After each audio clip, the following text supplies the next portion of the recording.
আমি ভাবি বাংলাদেশ কেন এমন করে, যে ভালো করছে তাকে করতে দাও, পরের বছর বড় অকশন হবে, মুস্তাফিজ অনেক টাকা পাবে এবং আমরা চাই সে অনেক টাকা কামাক। আইপিএলের মাঝপথে মুস্তাফিজকে দেশে ফেরত আনার ব্যাপারে বাংলাদেশের নির্বাচকদের ওপর ঠিক এভাবেই বিরক্ত দেখালেন সাবেক ভারতীয় ক্রিকেটার এবং ক্রিকেট বিশ্লেষক আকাশ চোপড়া। চেন্নাই এবং লখনউর ম্যাচের আগের দিন নিজের ইউটিউব চ্যানেলে আকাশ চোপড়া আফসোস করে মুস্তাফিজকে নিয়ে বলেছেন, চেন্নাইয়ের হয়ে আর খেলতে পারবেন না মুস্তাফিজ, আর অল্প কিছু সময় আছে মুস্তাফিজের হাতে। বাংলাদেশওয়ালারা কেন এমন করে? খেলতে দাও না আমার ভাইকে, ভাবো একটু, চেন্নাইয়ের অল্প হলেও ক্ষতি হবে।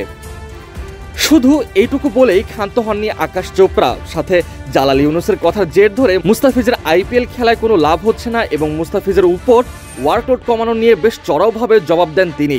নিজের ইউটিউব চ্যানেলে আকাশ বলেছেন, বাংলাদেশ তো বলেছে আইপিএলে খেলে কোনো ফায়দা হবে না মুস্তাফিজের, খেলে কি পাচ্ছে?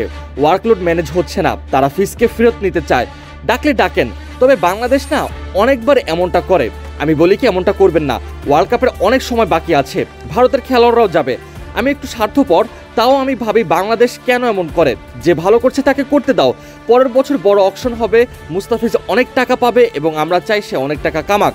কিন্তু বাংলাদেশে এটা মনে হয় যে ওয়ার্ল্ড কাপের যে প্ল্যান করা হয়েছে সেটা তারা পাবে না, ট্রফি তারা ওঠাতে পারবে না যদি কিনা তারা মুস্তাফিজের ওয়ার্কলোড ম্যানেজ করতে না পারে। কোনো ভারতীয় ক্রিকেট বিশ্লেষককে শুধু বাংলাদেশে এক খেলোয়াড়কে নিয়ে এত লম্বা সময় ধরে কথা বলতে খুব কম সময় দেখা যায়।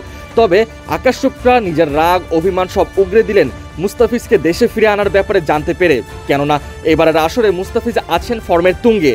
চেন্নাইয়ের হয়ে বোলিং বিভাগে বন্ধু পাথি রানাকে সঙ্গে নিয়ে দারুণভাবে খেলে যাচ্ছেন কাটার মাস্টার। আইপিএলের শুরু থেকে এবার দারুণ ছন্দে মুস্তাফিজ, সর্বশেষ ম্যাচে খুরুচে বোলিং করলেও উইকেটের তালিকায় এখনও উপরের দিকে তার নাম। বাংলাদেশ দলের হয়ে শ্রীলঙ্কার বিপক্ষে সিরিজে তার পারফরমেন্স ছিল হতাশাময়, কিন্তু ভারতের ফ্রাঞ্চাইজি টুর্নামেন্টে তিনি দারুণ উজ্জ্বল। আইপিএলে চেন্নাই সুপার কিংসের হয়ে তিনি আবির্ভূত হন ভিন্ন চেহারায়। চেন্নাইয়ের জার্সিতে প্রথম ম্যাচ খেলতে নেমে প্রথম ম্যাচে তিনি 29 রান খরচায় 4 উইকেট নেন। আইপিএলে নিজের সেরা বোলিং করে প্রায় 8 বছর পর জেতেন ম্যাচ সেরার পুরস্কার। পরের 4 ম্যাচে দেখা পান আরও 6 উইকেটে।